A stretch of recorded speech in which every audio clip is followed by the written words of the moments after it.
welcome back to my channel. My name's Ash, but you can call me Hoobie.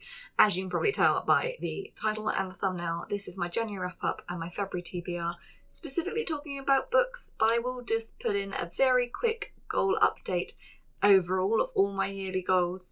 I am on par for the number of new games and over par in a good way on the number of streams I've done so far, but not there yet at all on comic books, words written, and videos posted. The videos posted, it's 2 a month essentially on average, and arguably I have uploaded a second one in January, but I haven't done the subtitles on it, so it's not public yet because my hands have been hurting, so I didn't feel able to write the subtitles.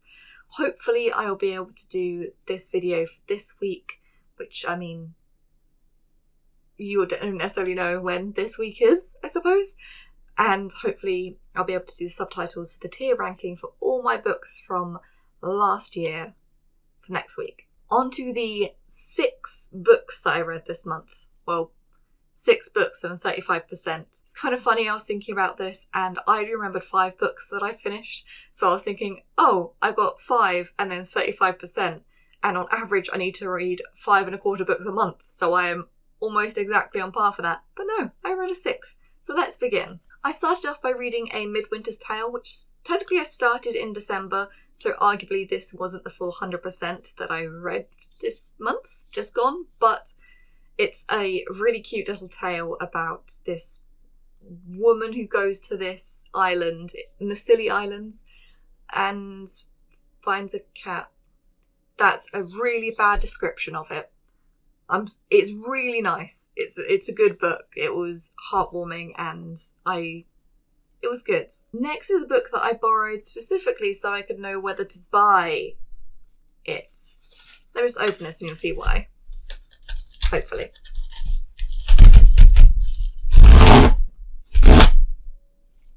That went better than I expected because my hand's hurting so much. Okay. Oh, I haven't seen this in a while, but I have seen it in person before, and that is Powerless Ultra Deluxe Edition. Oh, it is gorgeous. Anyway, so Waterstones had a up to 50% off sale, and I'd been looking at this so often, how gorgeous it is, but I hadn't read it, so I couldn't justify spending £30 on it. And I was finding it difficult to justify £15 on it as well when I didn't know whether I'd like it, because lots of books that got really popular on TikTok I don't like that much that I would want it. So I borrowed it, read it, obviously enjoyed it enough to then buy the Ultra Deluxe Edition, and then also to read Reckless. Oh no, wait, sorry. First I read Powerful, which is the novella that happens at the same time as Powerless, but I read it as an ebook. I borrowed it from my library. Then I read Reckless, and then I read Fearless. This is actually a pretty edition as well, just a moment. It's really pretty, and it's got a cover that can be reversed, which is nice as well. Those are both borrowed from the same person that I borrowed the first one from. Thank you very much. I am not going to go into too much detail on what these are about or anything, because I am going to be doing a review on the entire series.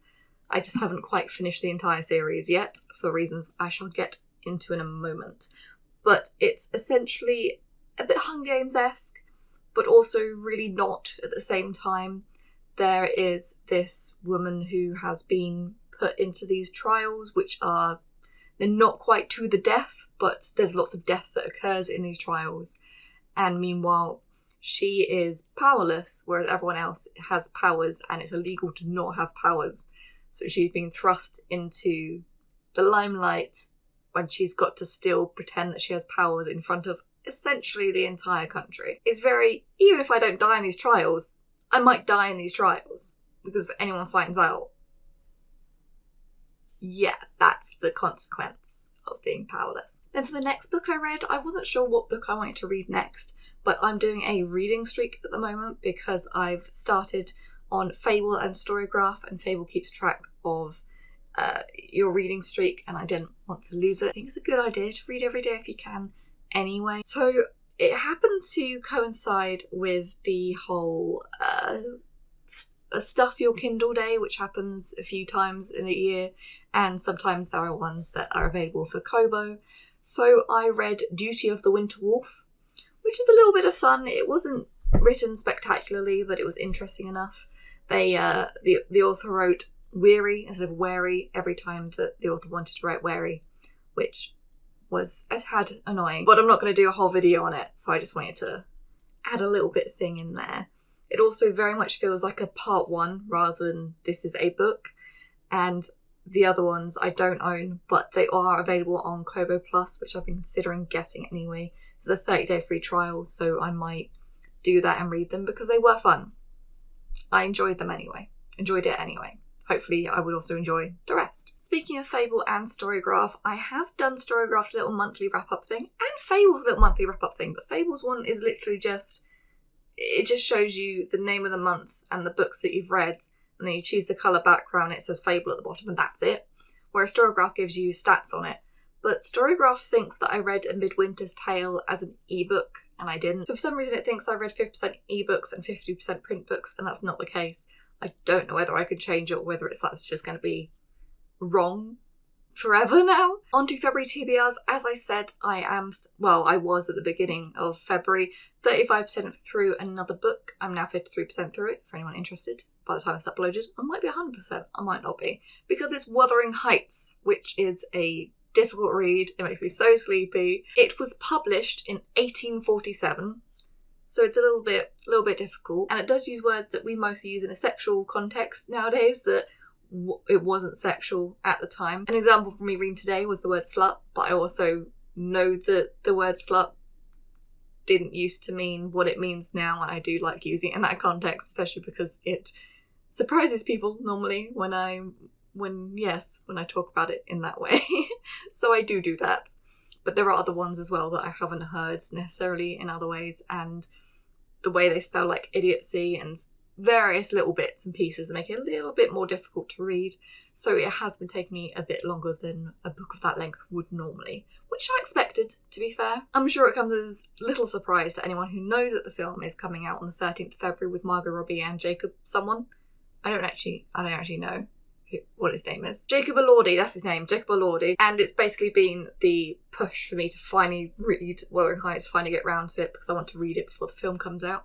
And since I'm doing that, assuming I don't DNF it, which I don't see any reason why I would at this point, I am planning on doing a film book comparison, not quite review, but comparison video on it, some point after the film comes out and I manage to watch it.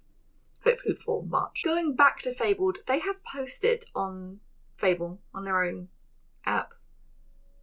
Yeah, that's a weird way to say that, but that is what they've done. That they have a February TBR bingo card. Apparently this is something that they do every month, but they missed last month because of basically the Christmas holidays. Staff weren't around to do it. And some of them actually match up with things that I'm planning on reading this month, so I might try and do it a bit. There are 8 spaces on the bingo card, and I don't think it's necessarily saying read all 8, but they have little things. It's sort of a bit like Herked, is that how it's pronounced? Which is the hardest reading challenge you'll ever do, in that it's like, read this book like this, but it's a lot easier than that. Obviously, it's not the hardest reading challenge. And I do think you do it like bingo, like diagonal, horizontal, etc. The middle space is free. Going first, the book that's on my list that I've sort of already mentioned that actually isn't on the TBR bingo, and that is Fearful by Lauren Roberts. It's the last one in the Powler series, and I ended up having to pay full price for it because I got it a day after the sale ended, which is annoying, but it's fine. It's also quite a pretty version.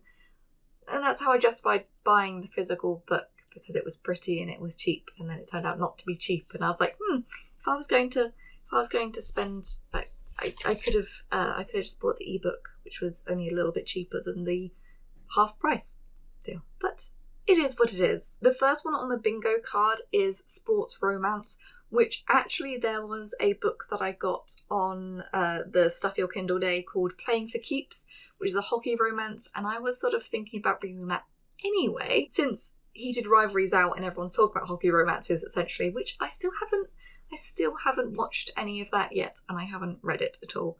but Playing for Keeps is a they wake up and find themselves married book, which looks really interesting. So I already had that on my TBR, so hopefully I'll read it and I can put it on this bingo card. The next one in the bingo card is a book set in a small town. Now I will say that Fable does have a suggestion for each book for these, so I could go to what they've suggested. But I also have this that I've been meaning to read for a long time, that is set in a quiet village in rural Kent, which I think probably would count for small town. I could be wrong, but I think the vibes of what they mean by small town are probably covered in here. I talked about this in a lot of different videos, so I won't go into too much detail with it, but it's a contemporary fantasy. Not contemporary, because it's set in 1940, but it's warm, witchy wartime fun, as one of the reviews says. The next one is Book to Screen, which I'm reading Wuthering Heights, so that covers that. It's just any book that has also been or is going to be adapted into a film or TV show. And Wuthering Heights is actually the recommended book for that, so I'm sort of like going for that exactly. The next one is because it's Black History Month, but in the UK it's not Black History Month, as anyone who's been on my channel for a fair amount of time will know, because I spent the entirety of October reading only books by Black authors, because that is the UK's Black History Month, which in the US and Canada and possibly other places is when it's LGBTQ plus History Month, and in the UK, February is LGBTQ plus History Month, and in America and Canada, it is Black History Month. I said a month a lot of times just then. So Black History Month, it's, I think, supposed to be by a Black author or about Black history or whatever, but I am considering changing that to LGBTQ plus for the aforementioned reasons, and because I recently got the Heartstopper books, so that would cover that, I believe, because it's about LGBTQ. I got that as part of a book haul that I might do a video on as well, so that might be upcoming too. These next ones are ones that I would need to probably read their book recommendations in order to know for sure that I've got them. They are Found Family. Read a book where the protagonists meet new people throughout the day who become their chosen family. Throughout the day, not throughout the book. Throughout the day. These are just weird wording. So if you haven't read the book before, you wouldn't necessarily know that. Read a book with an emotional plot and or ending. Again, you don't necessarily know. There's non-fiction book, which, I mean, you would know before starting a book, hopefully, whether it's non-fiction or not, which I don't read a lot of non-fiction, or any, in fact. So I just do rabbit hole deep dives on the internet rather than reading a book, but there are some that I want to read, so I might actually do that. Then there's Romantic Suspense. Read a romance with a sprinkle of suspense / mystery subplot, which I'm interested by, but no books come to mind to me for that. So if any of the ones that I've said that I don't know books from, if you think, oh my gosh, that would be this book, I can recommend this book, please let me know and I'll see if I can read it. And now I've got another 2 things about my TBR. They are pre-orders. One has arrived. Let me just... Oh wow, the tear on this is like invisible. This is going to be difficult. Okay, that was almost easier than the last one. Oh, this is so thick. I didn't realise it was so thick. Oh, I forgot it was special edition. It is a stage set for villains, which I saw about at YAUC, which is the Young Adult Literary Convention, and they had a deal to get £10 off, so this was only £10 for me. I don't remember much about it. It does call itself Dark Fantasy. I do remember that apparently partway through our protagonist is like, wait a minute, are we the bad guys? Which is what really drew me in the idea of it.